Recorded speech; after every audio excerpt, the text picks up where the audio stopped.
Hello everyone, welcome to my channel. I am Garima Singh and in this video we'll be continuing with our chapter number 4, which is all about climate. Continuing with our chapter climate, today we'll learn about the factors affecting India's climate. Okay, so आज हम India के climate के बारे में पढ़ रहे हैं और उसके मेजर फैक्टर्स करेंगे कि क्या फैक्टर्स है जो इंडिया के क्लाइमेट को अफेक्ट करते हैं, right? So number 1 here is latitude. Latitude, as we all know, this is our India. Okay, ignore my drawing. समझ गए आप? ये सदर्न पार्ट है, ऊपर हमारे यहाँ नॉर्थ पार्ट होगा, राइट? तो ये जो गुजरात वाले रीजन से यहाँ से, so our Tropic of Cancer passes somewhere from here, okay, which divides the country almost into two parts, right? So जो मेरा upper part है towards the northern side, this side is called my subtropical area. Okay, and the area below this Tropic of Cancer is known as the tropical area. Therefore, when we talk about our climate, India's climate, we say that it is tropical as well as the subtropical type of climate. I hope the very first point of latitude is clear. Just a quick revision. Latitude क्या है? This is our Earth. 0 degrees equator. Then we have Tropic of Cancer. And similarly, if we go little up, we'll reach towards the pole at 90° north. I hope you remember the very first chapter. Okay, then we have the second point, altitude. Altitude means the height. As we all know, we have the Himalayas in the northern India. Okay, north side अगर बात करते हैं, we have mountains. और इनकी average height क्या है? It is around 6,000 meters. और जब हम बात करते हैं कोस्टल एरिया मतलब जो ये सी साइड है, ओके, जो पानी में है, this is our coastal area. इधर अगर एवरेज हाइट की बात करते हैं, it is 30 meters maximum. Therefore जो हमारे जो माउंटेन्स हैं, mountains act as a barrier.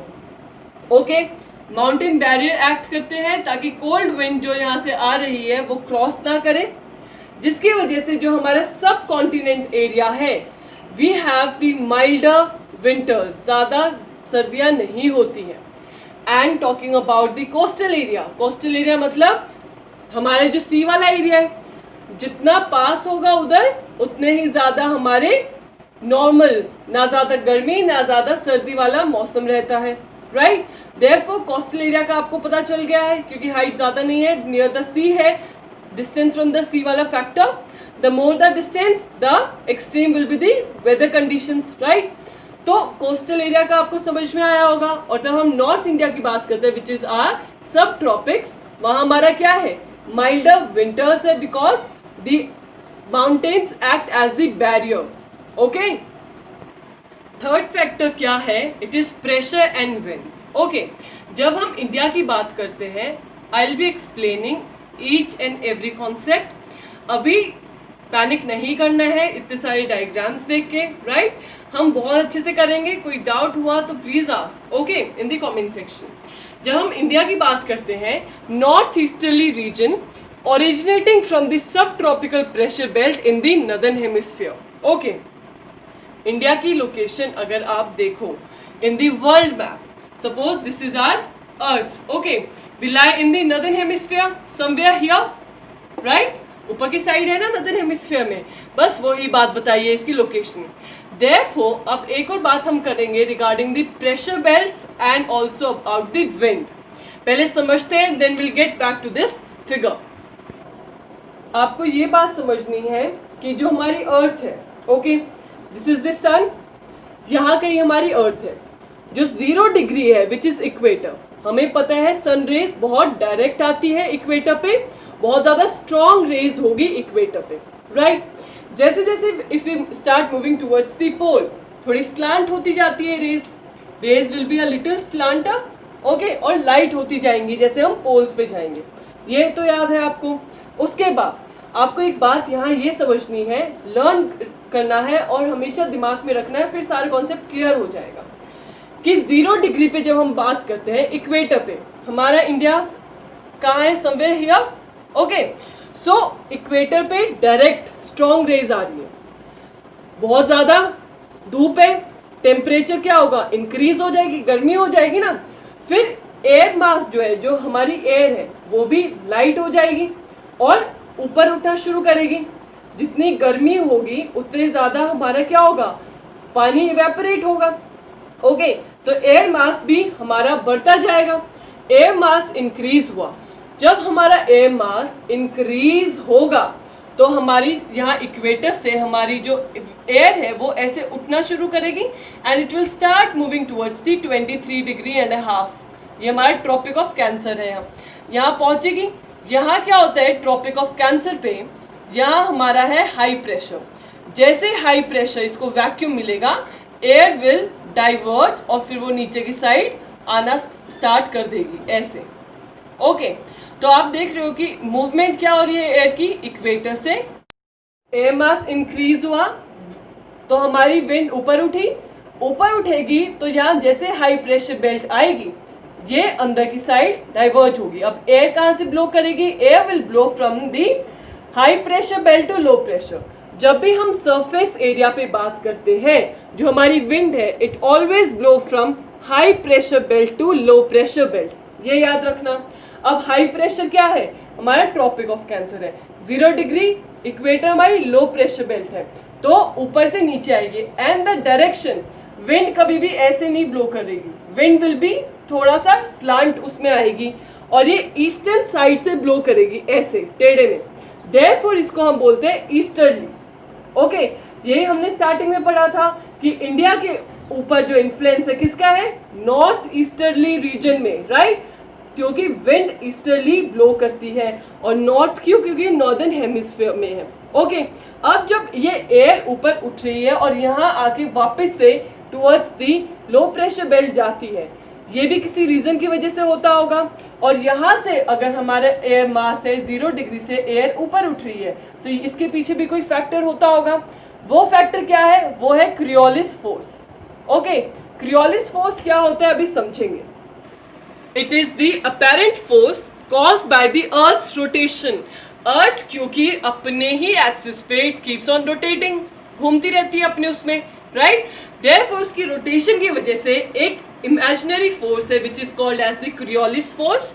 क्रियोलिस क्यों है, क्योंकि जो जिन्होंने इस फोर्स की इन्वेंशन की है ही वाज प्रोफेसर क्रियोलिस। उनके नेम के पीछे इस फोर्स को नेम दिया गया है कि अर्थ की रोटेशन की वजह से, अर्थ अपने, suppose this is the earth, it is rotating, okay, इसके रोटेशन की वजह से क्रियोलिस फोर्स होता है जो हमारी विंड को डाइवर्ट करता है। ओके, अगर मैं बात करती हूँ क्रियोलिस फोर्स, अगर बात करें नॉर्दर्न हेमिस्फीयर में, अगर नॉर्थ हेमिस्फीयर में है क्रियोलिस फोर्स तो विंड को कहाँ डिफ्लेक्ट करेगा, जैसे विंड ब्लो कर रही है तो it will move towards the right, right को डिफ्लेक्ट करेगा। और अगर वो सदर्न हेमिस्फीयर में है तो विंड को हमारी लेफ्ट डायरेक्शन में डिफ्लेक्ट करेगा। ओके, ये कुछ चीजें हैं जो आपको लर्न करनी है। उसके बाद ये हम समझेंगे, अभी आपको प्रेशर समझ में आया, विंड की डायरेक्शन समझ में आई। अब हम बात करेंगे कि इंडिया के ऊपर इन सब चीजों का क्या इफेक्ट है। Before that just a quick revision, आपको क्या याद रखना है कि हमारे यहाँ किसका इन्फ्लुएंस है इंडिया पे, नॉर्थ ईस्टर्ली का। ओके, ऑल्सो एक क्रियोलिस फोर्स है जिसकी वजह से हमारी एयर मास ऊपर उठती है या वापस डिफ्लेक्ट करती है। अगर वो कोई कंट्री नॉर्दर्न हेमिस्फीयर में, इट मीन्स कहाँ डिफ्लेक्ट होगा, राइट की साइड, अगर वो सदर्न हेमिस्फीयर में लेफ्ट की टुवर्ड्स डिफ्लेक्ट होगा। ओके, और क्रियोलिस फोर्स क्या है, ये एक ऐसा फोर्स है जो कि अर्थ की रोटेशन की वजह से हो रहा है। और क्या बात हमने समझी कि जो हमारी सरफेस पे जो विंड्स है, the winds always blow from high pressure to the low pressure. Okay, जैसे हमने यहाँ किया था 0 डिग्री इक्वेटर पे लो प्रेशर है, 23.5 degree north which is tropic of cancer, यहाँ हमारा हाई प्रेशर है। क्रियोलिस फोर्स की वजह से यहाँ क्या होगा, हमारी तो टेम्परेचर ज़्यादा है, टेम्परेचर इंक्रीज हुआ, हमारा एयर मास इंक्रीज होगा, एयर ऊपर उठेगी, हाई प्रेशर बेल्ट पे आके वैक्यूम मिलेगा तो air will be deflected towards the right, air right की साइड डिफ्लेक्ट होगी। क्या बात की थी, अगर हमारे क्रियोलिस फोर्स नॉर्दर्न हेमिस्फीयर में, वो विंड को टुवर्ड्स द राइट डिफ्लेक्ट करेगा, यही तो हुआ ना, राइट को डिफ्लेक्ट किया, राइट को डिफ्लेक्ट किया तो अर्थ विंड की डायरेक्शन क्या होगी, from high pressure to low pressure, और ये थोड़ी ऐसे स्लांट वे में जाती है। ओके, आगे बात समझ में। अब मैं बात करती हूँ इंडिया की। इंडिया की अगर समर की बात करें, मैंने बताया था मॉनसून हमारे फर्स्ट वीक ऑफ जून में आता है। मेजरली जो हमारी विंड है, यहाँ कौन सी विंड आती है समर में? विंड ब्लो करती है from south western to the north eastern region. South west, south region तो साउथ वाला है, वेस्टर्न साइड से विंड्स आती है और ये towards the north east side जाती है। और ये वाली जो विंड है ये अपने साथ मॉइस्चर कैरी करती है, क्योंकि यहाँ सी के ऊपर से आती है, मॉइस्चर है, एयर मास इंक्रीज हो गया, तो जहां जहां इसकी वैक्यूम मिलेगा वहां वहां बारिश होती चलेगी, रेनफॉल आएगा, therefore it will influence our climate too. आई बात समझ में? अब इसको थोड़ा और अच्छे से करते हैं ताकि आपको ये पूरा कॉन्सेप्ट क्लियर हो जाए। After understanding the concept of pressure and the wind, now let's see the factors, how this factors affect the India's climate. Okay, India की जब हम बात करते हैं, इंडिया की थोड़ी एक यूनिक पोजीशन रहती है। कैसे, अभी समझेंगे। इसके अंदर हम तीन मेजर चीज़ों की बात करेंगे। प्रेशर एंड सरफेस विंड, जो हमने अभी समझा कि क्रियोलिस फोर्स होगा, और एक हमारी जो सरफेस विंड है it blows from high pressure to low pressure.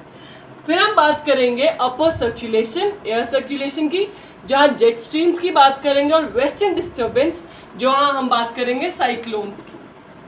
Okay, these are the very common phenomena that you actually notice in our country and read a lot about them during the news. Okay, now let's understand each of the term. First क्या है? Pressure and the surface wind. ये मैंने आपको बताया था कि India के case में क्या होगा अभी। Suppose this is the equator and this is our India. Okay, avoid my drawing. Okay, I'm little bad at it. Then India में यहाँ है, तो इंडिया के अंदर जब हम बात करते हैं, दिस इज आर, मतलब अगर ऊपर वाला पार्ट बनाऊँ मैं, ओके, अर्थ का, तो somewhere here tropic of cancer है हमारा, ठीक है, नॉर्थ डिग्री। फिर जब मैं बात करती हूँ, ये वाला पार्ट क्या है हमारा? सेंट्रल एशिया का पार्ट है यहाँ, ओके, सेंट्रल एशिया का पार्ट है, राइट, ये वाला। तो यहाँ क्या है, ये तो काफ़ी ड्राई है, इंटीरियर ऑफ एशिया काफ़ी ड्राई है। तो ड्राई होगा तो यहाँ कौन सा एरिया कौन सा बेल्ट बनेगी? लो प्रेशर बेल्ट बनेगी इस साइड में। लो प्रेशर होगा तो एयर मास क्या होगा? ऊपर उठेगा। अब एयर मास कहीं उठेगा तो वो कहीं बैठेगा भी तो ना। तो जब ये इंडिया के केस में क्या होता है, विंड यहाँ से डाइवर्ज होगी, ऊपर उठी, फिर तब राइट को डाइवर्ज होंगी ना, तो विंड कुछ ऐसा सिस्टम बैठता है कि ये towards the high pressure belt हमारा southern region of Indian Ocean के अंदर बनता है। ओके, और तब मैं बोलती हूँ इंडिया का मॉनसून कब आता है? समर्स की फर्स्ट वीक में। जब मॉनसून आएगा तभी ये कौन सी साइड है? साउथ वेस्ट वाली साइड है। साउथ वेस्ट मतलब साउथ वेस्टर्लीज हमारा मॉनसून लेके आती है। ओके, तो साउथ वेस्टर्लीज से हमारा पूरा ब्लो होके it blows towards the north east. आई आपको बात समझ में? तो वही है कि जो विंड है कहाँ से ब्लो करती है? High pressure to low pressure. लेकिन हमारे केस में हाई प्रेशर यहाँ हो रहा है, हाई प्रेशर यहाँ है, तो हाई टू लो ऐसे ही तो जाएगी विंड, क्योंकि हमारा जो सेंट्रल एशियन रीजन है दैट इज लिटिल ड्राई, वहाँ तो पानी है ही नहीं, कहाँ से बारिश आएगी हमारी? विंड कहाँ से मॉइस्चर इकट्ठा करेगी? तो लो प्रेशर है हमारा एशिया पे, एशिया के इंटीरियर साइड पे, और हाई प्रेशर हमारा southern part of Indian Ocean के अंदर क्रिएट होता है। तो सदर्न इंडियन ओशन में क्रिएट होगा तो विंड, सरफेस विंड कहाँ से ब्लो करती है? हाई टू लो, तभी बोलते हैं इंडिया के एक यूनिक पोजीशन है। Okay, now let's understand the upper air circulation and also the western disturbances. First point समझ में आया है। सेकंड में अब बात करेंगे हम अपर सर्कुलेशन। पहले मीनिंग समझो। जब हम अपर सर्कुलेशन की बात करते हैं it means we will be talking about the jet streams. Jet streams क्या होती हैं? It is a narrow belt of high altitude which is about 12,000 meters westerly winds in the troposphere, जो ऊपर में हवा जो ब्लो करेगी। अभी सरफेस विंड की बात की थी, अब सरफेस से ऊपर की बात करें इन द ट्रोपोस्फियर। ओके, जब हम ट्रोपोस्फियर की बात करते हैं it means we are talking about the jet streams. Okay, अब आपको ये बात समझनी है, जो जेट स्ट्रीम्स है दे हमारे केस में कहाँ ब्लो करती है? 27 डिग्री टू 30 डिग्री। ओके, और 23.5 डिग्री नॉर्थ, जो कि ट्रॉपिक ऑफ कैंसर से थोड़ा सा ऊपर। ओके, तो थोड़ी सी ऊपर होगी तो यहाँ हमारी ये अपर सर्कुलेशन हम देखेंगे। एक छोटी सी नैरो बेल्ट है जहाँ हमारी क्या है? जेट स्ट्रीम्स ब्लो करेंगी। ओके, ये वाली जो जेट स्ट्रीम्स होती हैं, these are the winds which blow at a very high speed. Okay, जिसकी वजह से हमारे इन्फ्लुएंस पड़ता है क्लाइमेट पे। जब मैं बात करती हूँ समर्स में जो जेट स्ट्रीम्स होती हैं, they blow at the rate of 110 kilometre per hour की स्पीड से। अगर मैं बात करती हूँ विंटर्स में they blow they blow at 184 kilometre per hour की स्पीड से। ओके, इंडिया के ऊपर इन्फ्लुएंस रहता है इन विंड्स का ऐसे, ये अपर पार्ट है, नॉर्थर्न पार्ट है इंडिया का, और यहाँ हमारी जेट स्ट्रीम्स ब्लो करती हैं ऐसे, जो हमारी क्लाइमेट को इन्फ्लुएंस करेंगी। अब आपको एक बात और याद रखनी है, जब हम बात करते हैं जेट स्ट्रीम्स, जब वो समर्स में they will blow in the north of Himalayas, and when it is winters में it will blow in the south of Himalayas. अभी कंफ्यूज नहीं होना है, इसके पीछे भी एक मेजर रीजन है कि ये गर्मियों में नॉर्थ में क्यों है और विंटर्स में साउथ में क्यों है। It is because of the shift of ITCZ। Okay, so उसके बारे में भी हम पढ़ेंगे when will be doing the Indian monsoon वाला कॉन्सेप्ट। ओके, अभी के लिए सिर्फ आपको इतना याद करना है, जो जेट स्ट्रीम्स है समर्स पे 110 किलोमीटर पर आवर की उससे चलती है, विंटर्स पे 184 किलोमीटर की उससे चलती है, और समर्स में it will be usually blowing in the north of Himalayas, winters में साउथ ऑफ हिमालयाज। अभी इतना लर्न करना है, और उसके बाद जब हम इंडिया मॉनसून पढ़ेंगे तब आपको ये कॉन्सेप्ट भी समझाया जाएगा। ओके, आज इसलिए नहीं बता रही हूँ, otherwise there will be a lot more concept to learn and memorise, क्योंकि पहले वाला जो प्रेशर एंड सरफेस विंड है उसमें भी बहुत कुछ है लर्न करने के लिए। ओके, अब जब मैं बात करती हूँ जेट स्ट्रीम्स क्या है, जब मेरी हाई ऑल्टीट्यूड पे वेस्टर्ली विंड्स ब्लो करेंगे इन the troposphere. I hope you know the meaning of troposphere. जब हम ऊपर एयर की बात कर रहे हैं, अभी सरफेस विंड की बात तो कर चुके हैं, अब हम ट्रोपोस्फियर की बात कर रहे हैं। ओके, ये था जेट स्ट्रीम, जो ये इन्फ्लुएंस करता है हमारे क्लाइमेट को। अब आता है एक और चीज, वेस्टर्न डिस्टर्बेंस। अब वेरी इंपॉर्टेंट, उसको भी ध्यान से समझना। पॉइंट है हमारा वेस्टर्न डिस्टर्बेंसेस, जिसकी वजह से हम पढ़ते हैं कि यहाँ रेनफॉल भी आएगा हमारी कंट्री में। ऑल्सो हम यहाँ बात करेंगे पिक साइक्लोन भी हमारे कैसे क्लाइमेट को इफेक्ट करेंगे। ओके, जब मैं बोलती हूँ weather phenomena of the winter months occur due to the winds due to the westerly flow from the Mediterranean region, this is our India. Okay, थोड़ा सा समझना आप, मेरी ड्राइंग ऐसे ही, अगेन आई एम रिपीटिंग, हंसी आ रही है तो हंस लो, this will be a lighter note for this serious lecture. Okay, तो ये हमारा इंडिया है। अगर इंडिया के टूवर्ड्स दी वेस्टर्न साइड जाऊँ मैं, तो यहाँ क्या है, अफ्रीकन कॉन्टिनेंट शुरू हो जाएगा इधर समवेयर हियर। ओके, और ऊपर की साइड क्या है मेरा, यहाँ अगर आप वर्ल्ड मैप में देखोगे समवेयर हियर, यहाँ मेडिटेरियन सी है, राइट। मेडिटेरियन सी के ऊपर यहाँ हमारा जो कंट्रीज है, मिडिल ईस्ट कंट्रीज है, ऊपर यूरोप शुरू हो जाता है। See the world map, you will have a clearer idea. Okay, क्या होता है जेट स्ट्रीम्स, मैंने बताया कि ये तो है नहीं कि सिर्फ इंडिया के ऊपर ही ब्लो कर रही होंगी, ट्रोपोस्फियर में ब्लो करती है, मतलब पूरे लैटिट्यूड, अर्थ कितना ह्यूज है ग्लोब पे, ठीक है। तो जेट स्ट्रीम्स यहाँ भी ब्लो कर रही हैं, और जेट स्ट्रीम्स जब मेडिटेरियन सी के ऊपर से होके गुजरती हैं तो they carry a lot of moisture, खुद के साथ पानी लेके आएंगी। अब क्योंकि पानी है हवा में, ओके, तो क्या है हमारा एयर मास क्या है, हेवी हो गया। तभी मैं बोलती हूँ कि jet streams in the winters blow towards the south of the Himalayas. These are my Himalayas है, हिमालयाज का साउथ क्या है ये, तो ये विंड जो आई है यहाँ हिमालयाज के साउथ में ब्लो करेंगी। समर्स में विंड कहाँ ब्लो करती है, नॉर्थ में, यही बताया था ना, अब आपको समझ में आ जाएगा। अब विंड क्योंकि हेवी है, ऊपर जाना चाहेंगी नहीं चढ़ पाएंगी, देयरफॉर परेशान होके विंड का है नीचे की साइड ब्लो करना शुरू कर देंगी। और हेवी विंड थी, यहाँ हेवी विंड है तो मेरी बारिश कहाँ होगी, rain will be in the north and the north western part of our country which is basically UP वाला रीजन। Okay, UP, some part of Rajasthan, यहाँ हमें थोड़ी बारिश मिलेगी इन विंटर्स। ओके, तो इससे हमें पता चला कि जो वेस्टर्न डिस्टर्बेंसेस है वो शावर लेके आते हैं, रेन शावर लेके आते हैं हमारी कंट्री में।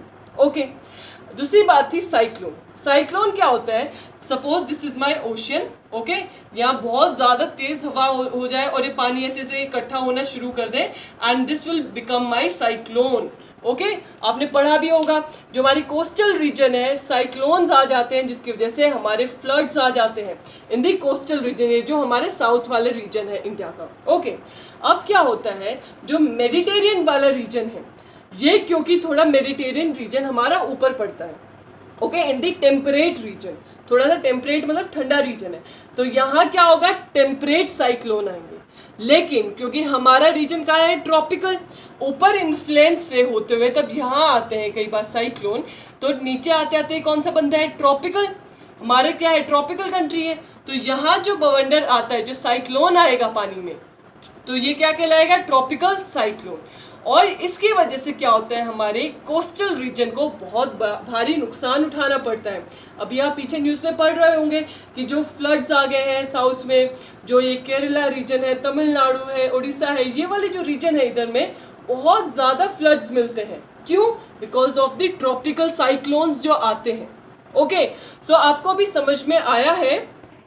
जब हम बात करेंगे थर्ड पॉइंट की, which is pressure and wind, उसके अंदर हम तीन मेजर चीज़ों की बात करते हैं, प्रेशर एंड सरफेस विंड, जिसके अंदर हम Coriolis force and high pressure low pressure belt की बात करते हैं, अपर सर्कुलेशन जहां हम जेट स्ट्रीम्स की बात करते हैं, and lastly the western disturbance plus the tropical cyclone.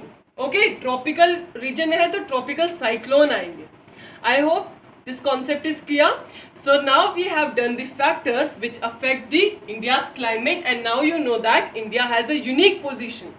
Okay, so that's it for today's video guys. Thank you for watching Economics Window by Garima Singh, and if you liked this video then do not hesitate to press in the thumbs up icon, and also guys, if you are new to my channel, make sure that you like, share and subscribe and help us grow each day.